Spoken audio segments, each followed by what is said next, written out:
back to another episode of the Canadian Watch Monkey, and today I'm going to be talking about the Seiko Sumo. It's been around since about 2007 with the original launch, the Gen 1, they refer to as now, and it was a Japanese domestic market only watch, so it wasn't available in North America at the get-go. Now, some things that you should know right up front about the Seiko Sumo is it is a little bit of a larger watch, but the other thing that you really need to know is that it wears very well. Now, I wouldn't recommend this watch to anyone with a wrist, I would say under 7 inches. I've got a 7-inch wrist, so this would be the maximum size for me that I'm comfortable with. Now, I know everyone's tastes and likes vary, but for me personally, this would be about the max size that I would go. And I'll show you a couple watches here in size comparison. And the other thing I want you guys to know is I will get into it a little bit more when I flip the camera around. But here is the Gen 1 Seiko Sumo on my wrist. Okay, and this is the Gen 2. There's no point in getting the same colors in them. So I've got the Blumo, as it's referred to, because of course it's blue. And the green one, which is referred to as the Hulk, for obvious reasons. So I'm just going to show you these two watches here a little bit closer, and we'll get even closer later. But so that is the green Hulk, Gen 3, and this is the Blumo, the Gen 1. This has a Cyclops because I've added it to the watch myself. I like Cyclopses. This one is going to be getting a Cyclops as well. They're removable as well. It's I picked the Cyclopses up on AliExpress for maybe about $5 or something, and that includes shipping them. I'll order usually 5 or 6 of them at a time, and you've got to have some kind of special glue to put them on. But anyway, I'm not going to get into that in this episode. I will do an episode just for that if you guys are interested in adding a Cyclops to your watch. But these watches, I can honestly say, are a very good value, especially on the secondary market.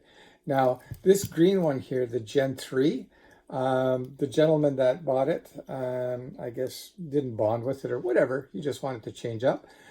I picked this up for $600 Canadian, which is more or less about 450 or 500 or 475 US. And for that money, honestly, you're not going to get a better quality watch. This thing is built like a tank. And the nice thing too with the new one is it's got a longer power reserve. It's running the 6R35, which has 70 hours of power reserve, where this is the 6R15, the Gen 1, which has a 50-hour power reserve. For me, though, it really honestly doesn't make much difference. I change my watches on a daily basis. I've got a lot of watches. I like to rotate through them. And I can honestly say the Seiko Sumo is a fantastic watch. And if you're looking for a true dive watch that's, got good wrist presence, that's built very well, boy, oh boy, the Seiko Sumo knocks it out of the park. Some of the reasons why it wears so well for a large watch, and it is, like I said, considered to be a large watch, is the 45 millimeter case diameter. So that's from there to there. That's 45 millimeters. And the length of the watch is 52. And you're thinking, holy crap, man, that's massive. But again, Seiko does its magic. I'm telling you, Seiko pulls off these large dimensions and they still wear great. Now, some of the reasons is why I'm just going to quickly show you here is you can see how it's curved. This thing hugs your wrist. It sits so nice on the wrist. And the other reason why it wears so well is you can see how the beveled edges are. You can see the case cuts right in. So when it's on your wrist, it wears like a dream, especially if you've got about a 7-inch wrist. And I'm just going to, again, put that on for you guys. You can see how nice that sits on the wrist. And just to give you a size comparison, I'm going to show you my Black Bay 58. And you can see off the wrist, the Black Bay 58 and the Sumo. There's quite a substantial size difference. Okay, I'm trying to get these even for you guys. You can see this is quite a bit bigger. This is, again, a fantastic watch, but this is a whole different price category, so it's not fair to compare. And I'll put the Black Bay on the wrist too, which, again, like I said, isn't really a fair comparison. This thing punches, what do I want to say? It's just, it's a great watch. Fits my wrist absolutely perfect, in my opinion. Again, 7-inch wrist, and you can see how that wears very nicely as well. But I will get into more specifics on the two watches that we're going to be talking about today, the Gen 1 Sumo and the Gen 1 Sumo and the Gen 2 Sumo. So I'm going to flip the camera around now and get into a little bit more detail, some close-ups. I will also do a Lume shot so that you guys can see that even after all these years, this thing still shines like a torch. Seiko Lume, you just can't beat it. You know, the Lume Bright is fantastic. Yeah, so let's flip the camera around before I bore you guys to death. Okay, so we got the camera flipped around. Before we get into the two Sumos, the Battle of the Sumos, today I'm wearing my Squale 1531 or 50 atmospheres. So that's that. Good looking watch, actually. Out of all the Squales, this is my favorite. I like the fact that they don't have the Squale print on the back here. I like the colors of this watch. And yeah, just a great wear. I've got it on an aftermarket NATO strap from Cheapest NATOs. I don't think they're called that anymore, but anyway, let me pop that off. But yeah, that's a great little watch for sure. I like this one as well. Okay, so let's talk about the two watches and some of the differences and some of the similarities. Okay, so you can see at first glance, they look very similar. I like the blue a little better because it's more matte. It's not as bling bling as the green one, but the green one's not bad either. It's a nice olive color. It's actually, it's beautiful. And the dimensions of the case and that are all the same. The bracelets are absolutely identical. I'll just quickly show you the clasp, how it works. So it's just a fold over clasp. And people complain that it's just a stamped steel bracelet. But you know what? I like it. It fits well. It works well.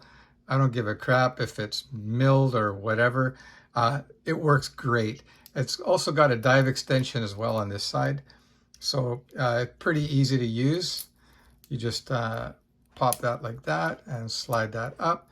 And there's your diver extension there. So pretty straightforward to use. And to put it back to regular use, you just kind of clip that like that and you lock that like that and you're good to go. So anyway, let's just talk a little bit more about the similarities and differences. They're both using, what do you call it? Aluminum bezels inserts. So the inserts are made of aluminum, and I like that. I'm not a big fan of ceramic. The thing with ceramic, the watch loses its personality. I like things to kind of age with you rather than staying like new. It's like, I would compare it to like getting a puppy dog or a kitten. If it stayed cute and fuzzy its whole life, it kind of loses its charm, you know? And it's nice to, with your, as your pet ages, you know, you have memories and so on. And it's, to me, that's my thinking anyways. I don't know how you guys think about it. You can leave a comment about that. But I like the fact that the watch will age, hopefully gracefully. It doesn't get too banged up. I understand that the ceramic is more scratch resistant and so on, but do you really want your watches to look brand new after 50 years? It's kind of nice to show that, you know, over time it fades and gets little scratches here and there and whatever. But anyway, here are the two watches. And the bezel action on the new one is much smoother. I shouldn't say smoother, it's just softer feel to it. Don't know if you can hear the clickiness there.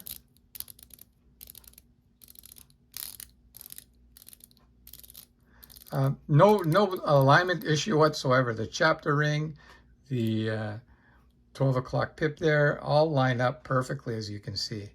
So I know Seiko is kind of famous for having, you know, QC issues. And here's the Blumo with the added Cyclops. Again, this watch does not come with a Cyclops. I added that. Like I said, easy to put on, easy to remove, not a big deal at all.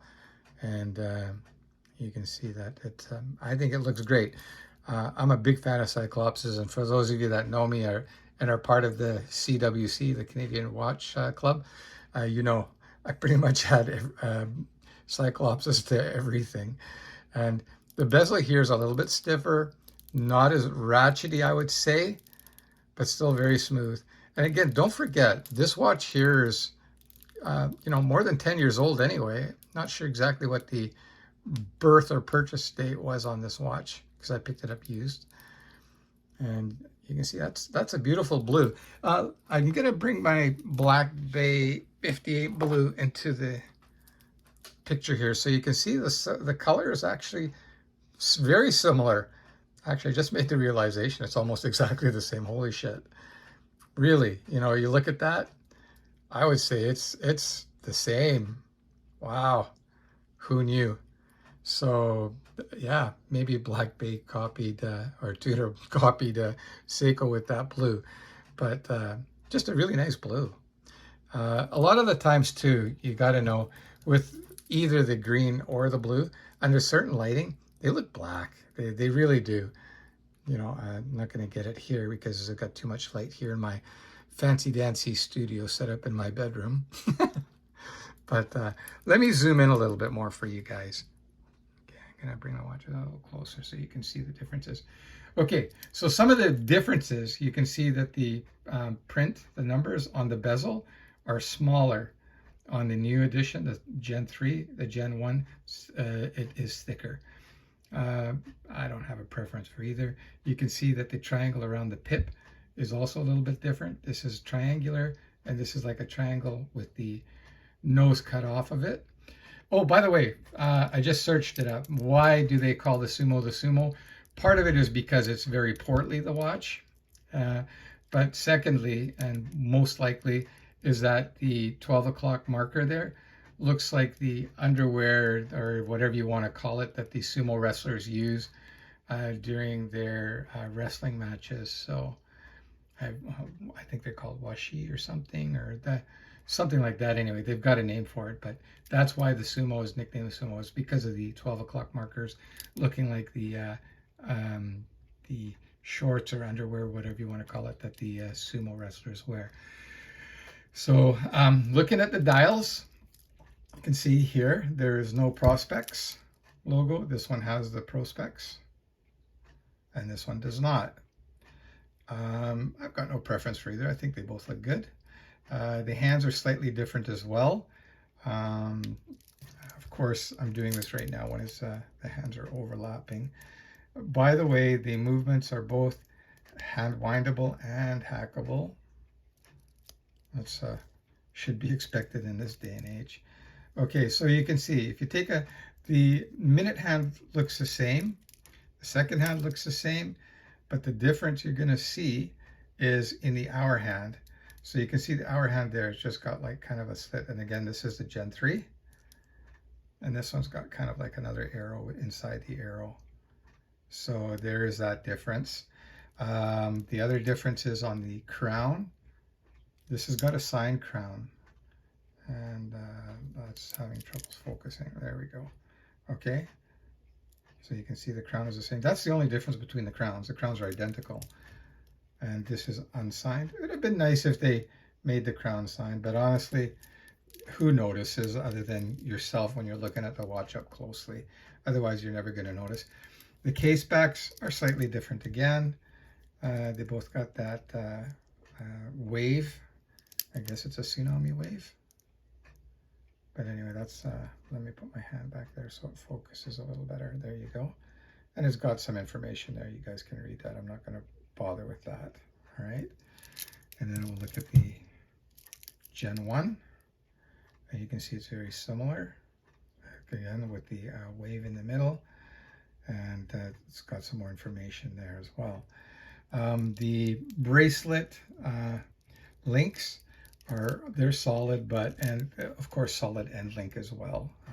Again, to be expected. And I like the fact that it's got both of them have the drilled lug holes there to make strap changes very easy. I just poke a piece of whatever you want in there that fits, and you can take the bracelet off. Adjusting the size is also very easy, but you do need like a little punch and a little hammer. It's just pin and collar. All right, so I don't know why people complain.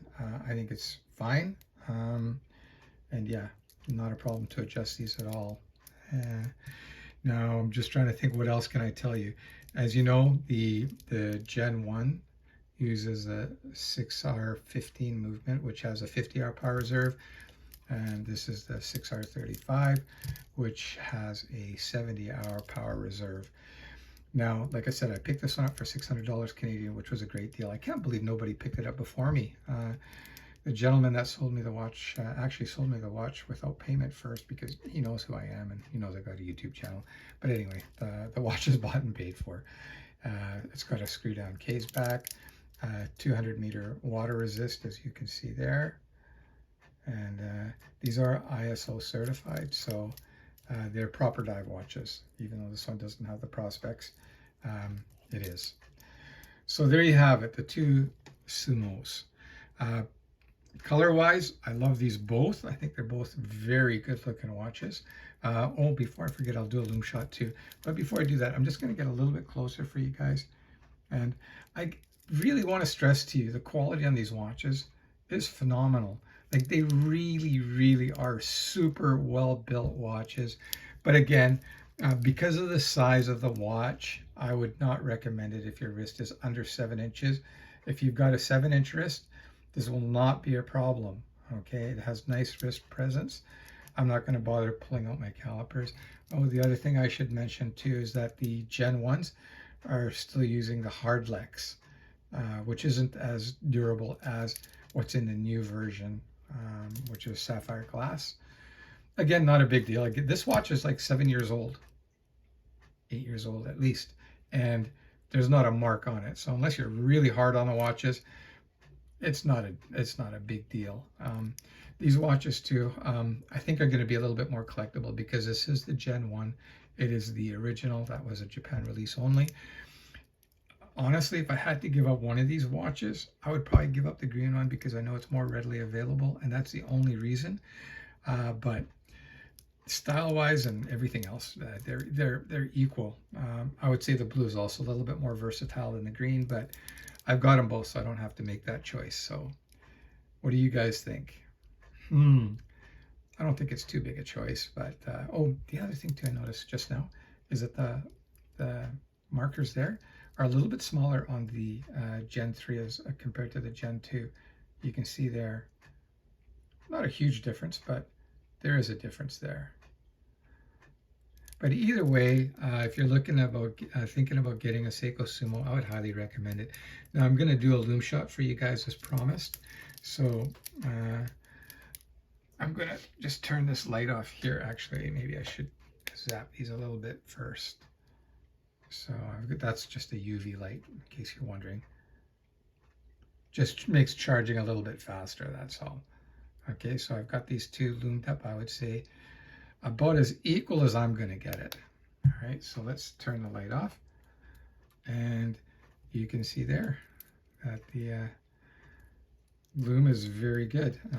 You know what? Let me turn off one more light here so it gets darker for you guys. All right, nice and dark. So you can see that there's plenty of lume, even in the older Seiko. Yeah, Seikos are kind of famous for that. All right, so I would say the lume is pretty much equal. I really can't see a discernible difference. So after all these years, the Seiko still shining very bright. And I actually tested them the other night. I wore them, both of them at the same time to sleep. And when I woke up, I put them in a dark room and they still had a little bit of lume. So yeah, Lume bright, good stuff. So that's it, that's a wrap. Hope you guys enjoyed that episode of the Canadian Watch Monkey. Again, I can't state enough that you'll never go wrong with a Seiko Sumo, as long as your wrist is 7 inches or larger. Just a great watch. All right, and again, just for size comparison, let's put up a different watch. Okay, this is the Squale, and that's the Sumo. So you can see that there's definitely a difference there. And then the Black Bay against it as well. And I'm trying to hold these even for you guys so you can see. But just a fantastic watch. All right, that's it. That's a wrap. See you on the next one, guys. Bye.